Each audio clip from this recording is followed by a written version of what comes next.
Welcome to One on One. I'm Greg Bassett from the Salisbury Independent, and back again is Mayor Jim Ireton. We blabbed the first half hour away, That's true. So we have to have him back to talk about things that matter and not just be so light and flippant the way we both are. It's a disaster when that happens. But anyway, Jim Ireton is here today, and I welcome him. Thank you. Thanks for being here. Part two. Part two. Talk about the neighborhoods. Yeah.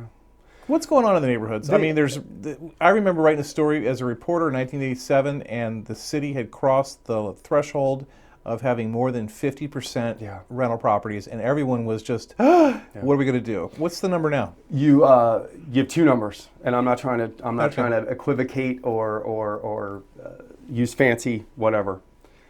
You put in the multi-use family sections, the apartment buildings, Oak Hill.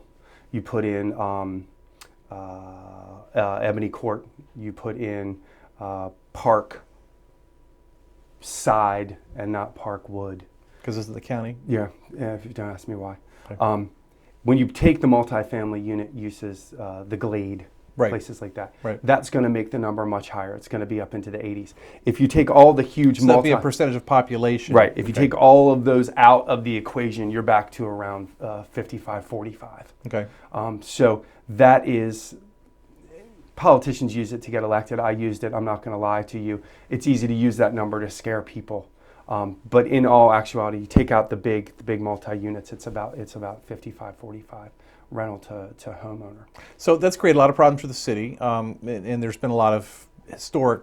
Right now, we're dealing with really systemic issues that are going to have to be solved if we're really going to turn this problem around. One is over-occupancy issues that we're finding cropping up much more than they used to, and two is, again, the long-running issue and debate about non-conforming uses, houses that have been cut up into several units and never had permission to be that way. Right.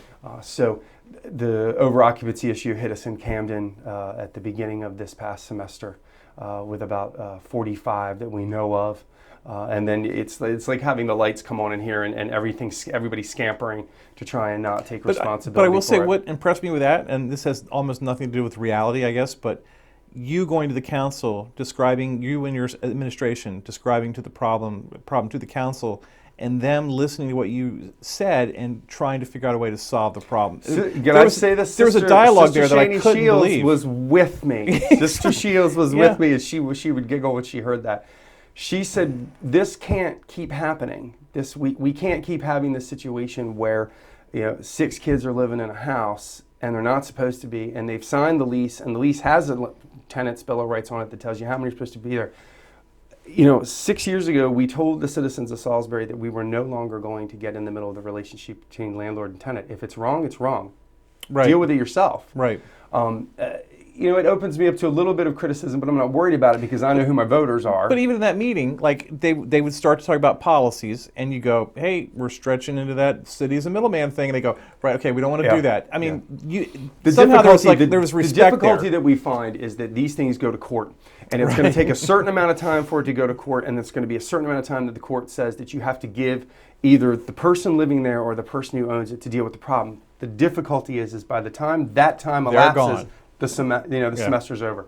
We have some really, really cutting edge things that we're going to be talking about. We're going to be talking about whether or not all of the university students who live in housing here in Salisbury are put into that university district that extends to where we are here on South Division Street and over. The theory being if there's enough housing there, they should all be in there. Yeah, and it's easier to service them, it's easier to police them, it's easier for the university to work with them, it's easier to organize. The difficulty is this, and on the issue of student housing and over occupancy, is that it has destroyed single family ownership in our neighborhoods that created the most in terms of taxes for us, the most in terms of the draw of a place to live. If a house on Russell Avenue that is a single family house becomes one of these types of rentals, then what happens is that it crushes the idea that single family homes can exist there, because a single family home isn't going to come in because they don't want to live next door to the party that's going on, and that doesn't happen everywhere. I'm overgeneralizing, but it does. And what happens is that property becomes a magnet for investment, because if you can get 4 kids to live in there, or 2 kids to live in there, or however many you can put in there before you get caught, Right. at $500 or $600 a bedroom, Right. then that property is an investment property, and it no longer, 4 to 2 didn't work in that it let far too many of the original properties that were deemed 4 to 2 off the hook. Right. Because when we went and did the follow-up, we did it during the summer when none of the students were there. So of course there was enough parking spaces, of course there were enough trash cans, of course Right. there were enough recycling bins, those things that we used to do it. So 2 things, our neighborhoods are still struggling because of the issue of over-occupancy, and they're still struggling in our historic neighborhoods because of non-conforming uses. Right. And again, that goes back to the square footage of the lot and the number of units that were created, the fact that virtually nobody got permission to do those units, and now we are in court with the same old people who I respect and love as members, contributing members of our community. They just happen to be on the other side, Right. lawyers on the other side, saying, well, the city can't choose to enforce its laws now because it didn't do it back then. What I said publicly, and I think I may have said it in court, it probably didn't go over too well, was, well, the next time I get stopped for doing 70 miles an hour, I'm going to tell the cop, well, you didn't stop me when I did it yesterday, so you can't give me a ticket for it today. Right. But we have this bed and breakfast legislation that's going into Newtown, and I don't think it can be successful unless we deal with the non-conforming use discussion. Right. Now, here's something that concerns me. Now, bed and breakfast, it seemed like it was on a fast track for the council. Mm-hmm. It's been an issue for years. We're like the only city in the world that doesn't have bed and breakfast, right? I mean, basically. Right. But there's some nice homes in Newtown that would be suitable for bed and breakfasts. And so there's been a need about this. But you are looking to have the rule applied in different ways that might benefit more people than just those who have the big Victorian houses. The difficulty with the bed and breakfast issue is that I believe that the houses that will become bed and breakfasts are the ones that are already single family homes. I want those to stay single family homes and go up in value. Right. What'll happen, what I want to happen is the non-conforming uses that have been cut up that I think are perfect ways to have 5 different sort of separate areas of a house that could be a bed and breakfast. I think those are the ones that have to be the bed and breakfast candidates. And let me explain to you why. Because it is not the single family homes that we have the calls for service to the police and the neighborhood code compliance code Right. violations. It's not them. So the question becomes, if Greg, you live next door to my cut up house that has 62 calls to the police department in the last 3 years and Right. 67 code violations.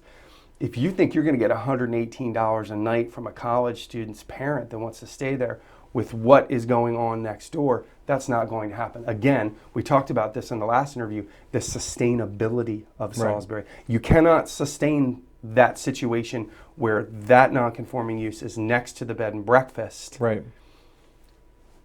I wish we had had a bit more input from the residents of Newtown, but everyone is sort of intertwined in this debate. There are a lot of people who live there, who own houses that are non-conforming uses. So let me tell you how we get to the bottom of it. Right now we're in court on a house on Poplar Hill Avenue. It doesn't have the square footage of the lot to break it up the way it is. It has nothing in terms of permission or permits from anyone. So we've gone to the court, and the argument, we won at the bottom level, they won at the next level, we're at the Court of Appeals. They're using what's called the argument of estoppel, that you can't come up with this law now that you've let us do this. But we didn't come up with a new law to do this. Right.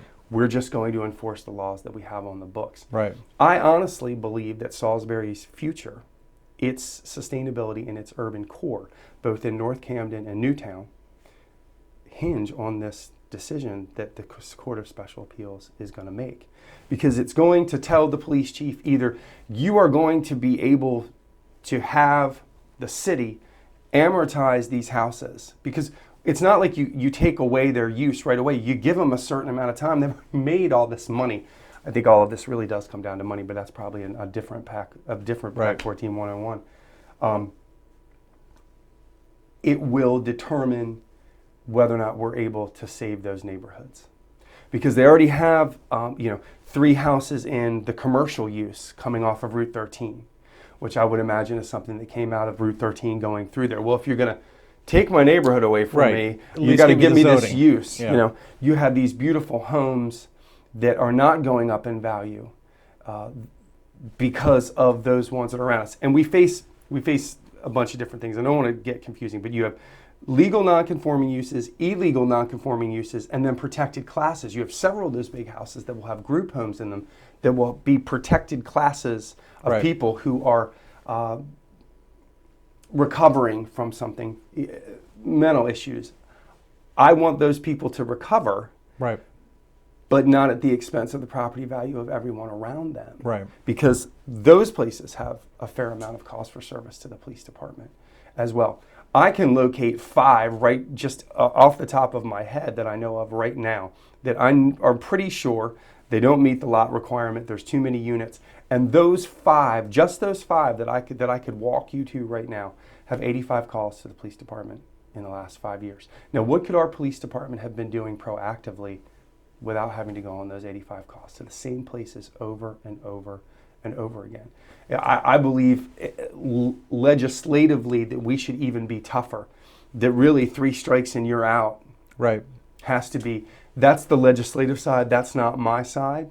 So I will, I have to look and see, what the prospects are for neighborhoods, because there's good things that are happening in Salisbury, but I don't want to turn our backs on, yes, growth downtown and an exciting downtown is going to lead to more people wanting to live here, yes. But are the police and the code enforcement officers ever going to get any kind of break from what they're dealing with right now if we don't really change systemically what we're doing in the historic neighborhoods? It seemed like the landlords were more cooperative recently, but I'm hearing now that maybe that's changing a little bit. That's on them. It's all I can say to it. The landlords aren't my electorate. Well, your predecessor spent a lot of time either trying to challenge the landlords or appease them. I don't act as if the landlords have anything to do with what my stance is in this particular case. You're trying to protect the people that are in the building.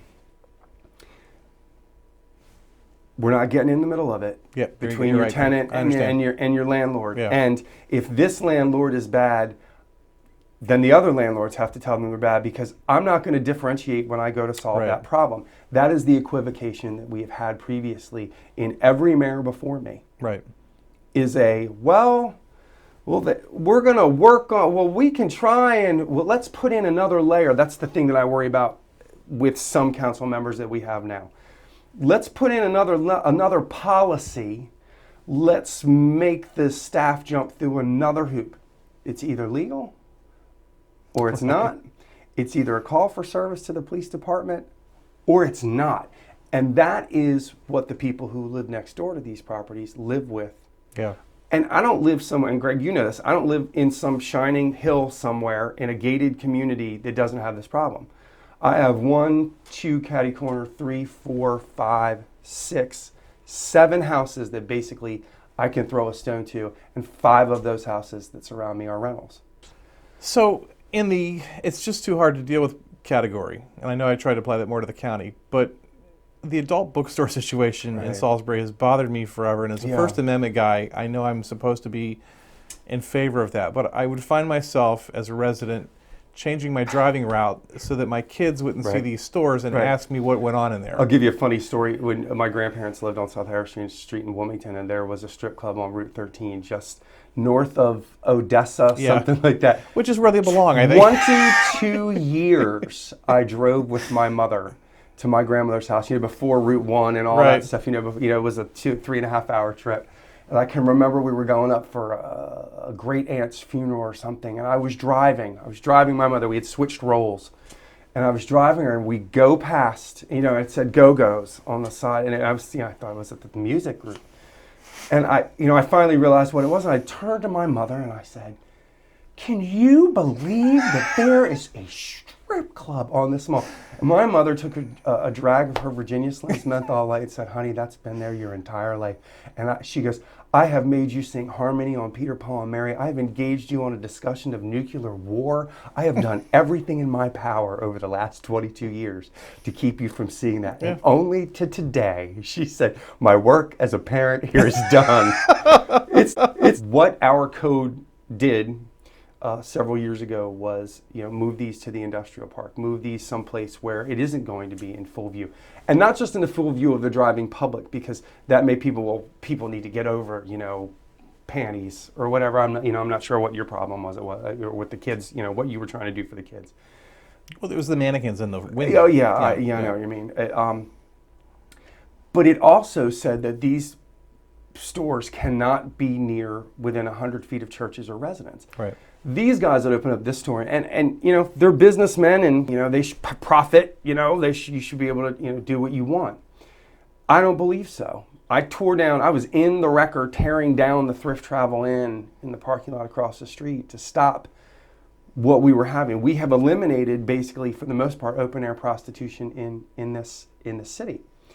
The question comes, it's about vice, I think, and our comfortability with vice. Right.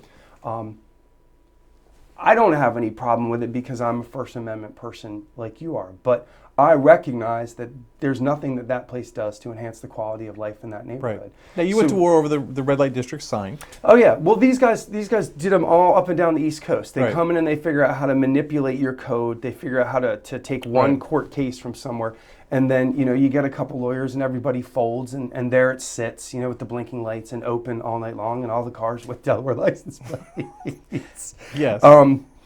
So what we're going to do is we're going to amortize it, which means we're going to give it a certain length of time where it has to move to the zoning where it should be. Right. And I was surprised at the council how agreeable they were to this. That they were all upset by this. And I've seen them get upset before, and then nothing ever happens. But I got a feeling that maybe something might happen this time. Well, I think one of the difficulties that they're having is if you'll amortize the dirty bookstore, then there's a tacit admission that amortization works, and then the mayor's going to come back to you with amortization of non-conforming uses in our neighborhoods, Right. and you're going to go, "Whoa, can't do that." And I'm going to go, "Well, you just did it over here." Right. That corridor. Council President Day and I talk a lot about improving that corridor and how 20 years ago the state highway administration had a plan to beautify In our that whole paper thing, put everything underground. It was nice. It was nice, but it didn't allow for immediate entrance into every commercial But establishment. that's not safe. They shouldn't have that. Well, I say if you build something that people want to go to, they'll figure out that they've got to go up around the block and come back. They did it in Ocean City. Everyone complained like crazy, and it's made things safer and everything's It's fine. made it safer. It's made it prettier. Yeah. One of the things that we talk about a lot of in City Hall is the standards that we have along the commercial corridor, because what's happening at the south end of town now with all of the buildup with the university and how we've said, "Wow, this is pretty. We've got to make sure everything else is pretty." It raises the standard. But then you get Ireton bullying businesses, Ireton trying to stop our livelihood. If you have a product that somebody wants to get, they'll go around the block. I guarantee you, if there's a product in that dirty bookstore, if there was an island in the middle, somebody turn around and come back the other way. Right. Now the question becomes, you tore down Thrift Travel Inn and you're going to amortize these guys over to where they should be in the zoning up north. What happens to those businesses? I look at Delaware, when you drive up Route 13, it is a kaleidoscope of used car dealerships, which Right. I have come to enjoy.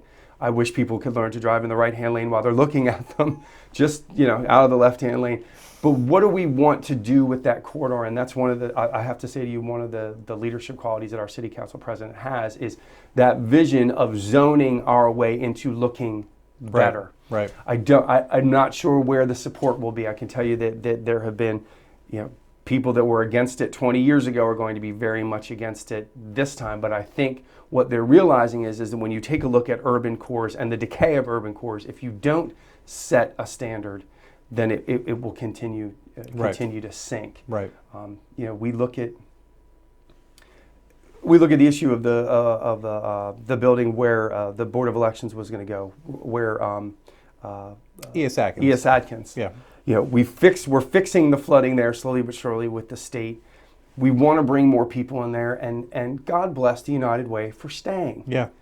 For saying that why would we be someplace away from the people that we serve? Right. And it is only through people coming back and using that and well-lit parking lots that we have been able to sort of shame some of the prostitution away. Right. And at the same time, shaming the people who are coming in and using it as Right. well. We're going to be working with the Knorr brothers on the old train station. So that's back over issue? the next. Well, it's back on the table of what can we do to work together to make that a vibrant Is part this a story you're giving me that maybe I can start working on? No, because there's a lot of legwork that has to go on behind the scenes. We've got to figure out what the collective vision of the area is. Right. At this point.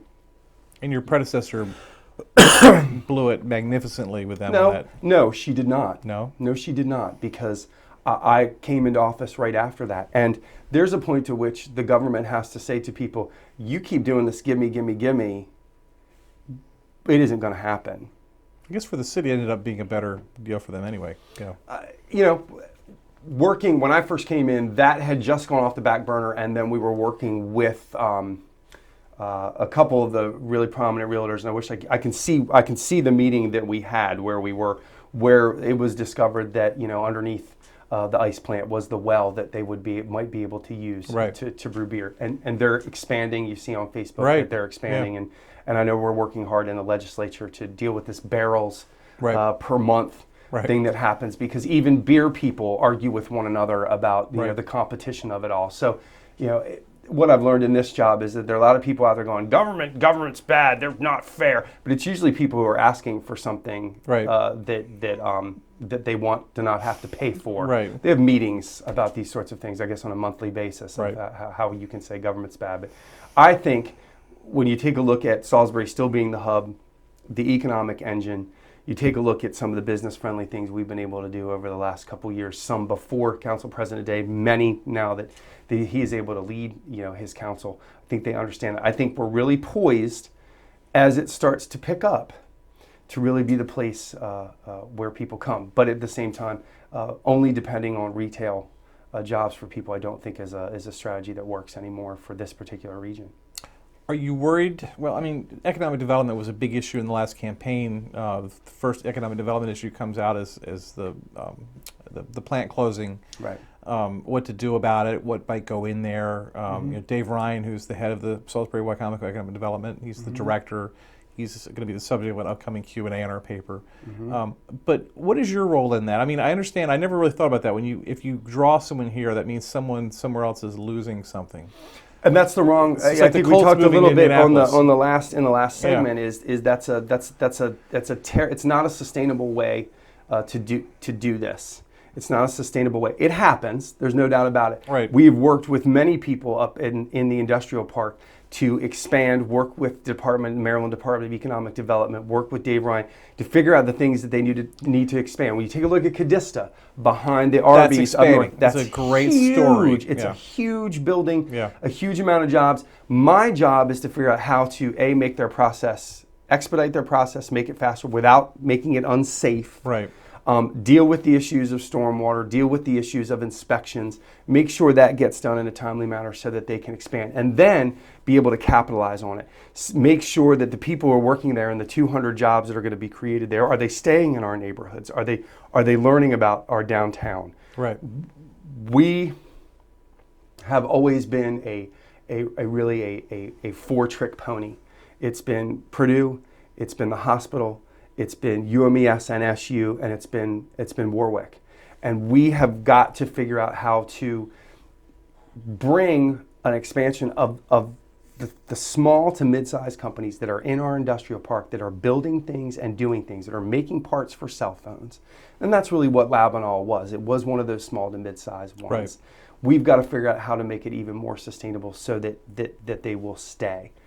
I can't make that decision for business, and The idea that we would be criticized because someone left because of a profit over people is I think, counterproductive to the discussion, in that it just demagogues it and doesn't allow us to really sit down firmly as a community and say, what is it that's going to make people want to come here, bring their business, and stay here? And I'll tell you, one of the other things the leadership downtown is doing, we talk about entrepreneurial hubs, we talk about places where companies can begin. We need to be the place where the company begins. And we're beginning to do that with the help of the library, with the help of our consultants at Sperry Van Ness, with the help of our city council president and some of the young guys and gals that are downtown now, really taking a look at how we can be the place where people stay when they get out of these universities, when they come up with these business ideas, the incubators. I hate to use the jargon because it's going to change 3 weeks from now. Well, it's accurate, though. I mean, that fits. When you talk to Ed Urban about Grumman expanding and putting that plant here the first time, it was a quality of life issue. It was people wanting to get off of Long Island, New York. Right. And the famous story, they subscribed to the Daily Times for a year, and a lot of other papers, read the paper, and just liked what they read in the Salisbury paper. It seemed to match where they wanted to be. So that quality of life is exactly right, and you're really onto something with that. It'll as we grow, and geographically we're not going to grow too much more as a city, because we drew that line in the comprehensive plan, so we're not going out in any more fields. When you see a deer struck on Beagle and Park Drive north of Old Ocean City Road, you realize we really shouldn't be out here. We really shouldn't be out here, but we are. Right. And that build out will have to be done. The build out here on South Division Street will have to be done. We'll go no further north because we're already almost further north than Del Mar at this point. Right. We'll go no further. There's a few places out Nanticoke Road, that sort of way, that could be slated to come in into water and sewer. On the east side, everything that I think that's going to happen at this point is going to be infill construction because of how bad the perkable land is out on the east side. But you're going to take a look at that area between Moss Hill Lane and Beagle and Park Drive, the Collector Road, and all of those places in there, as it becomes cost prohibitive for septic systems, and as people realize that I need to come in. And that's where before they built those subdivisions because they didn't want the double taxes. Right. But I think eventually it becomes so cost prohibitive that it's easier to have the extra $600-700 a month on your tax bill than to have to figure out what you're going to do with the septic system every 3 months. Right. So I'm excited about that. The state's going to have to be at the table with those infrastructure discussions, because you can imagine what it would be to run that pipe from where we end at Moss Hill Lane all the way down Old Ocean City Road to Beagle and Park Drive. But what we've done is we've encircled, we call them the donut areas. Yes. And we've done things around the periphery that I think makes sense, because it's an easy win. We'll pave all this if you pave all this. We'll snowplow this if you snowplow all that. Yeah. But it doesn't address the underlying problem of why those places are not inside the limits. So as we grow, it's not really going to be out anymore. I believe it will be up. I believe it will be in those areas where there's what's called infill construction. So I think it's an exciting time for us, simply because of what's happening downtown, what's happened to our crime rate, the accessible base, knowing that the North End is the economic engine that drives the lower shore.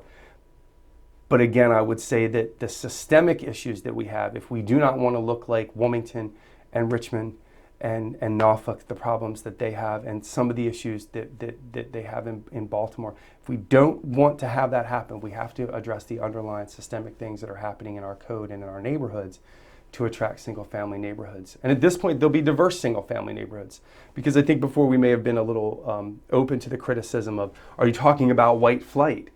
But in all actuality, with a city that's 44% minority now, and not by 2020, but certainly by 2030 will be a minority-majority city. Right. Everybody, the dream of home ownership, and as everybody goes to do their taxes now, being able to write off that interest, that has to be what we work towards. He's our mayor. He's amazing. He's got so much energy. It makes me want to go back to work and work really hard. Thank you. I appreciate that. How can people reach you? 548-3100, cityliving.salisbury.com, downtown Salisbury. You're on Facebook? Yeah, Facebook, Twitter, I think it's Instagram now, but that's all. That's all changing. But by the time we meet again next year, There'll be another one. There'll be another apparatus that Yeah. we're using. But I think it's clear that that Salisbury is a small enough place where I still get to go to the grocery store. I'm still the treasurer of my neighborhood association, still in civic clubs and organizations, not sort of far removed. The Salisbury mayor does not yet get into the black Chevy Tahoe with the smoked windows and be whisked away to a secure, undisclosed Just a matter of location. time. I hope I live long enough. Thank you, Greg. Thank you, Mayor. Greg Bassett from Salisbury Independent, and we're thrilled to have Mayor Jim Ireton here today. And keep watching us right here on PAC 14.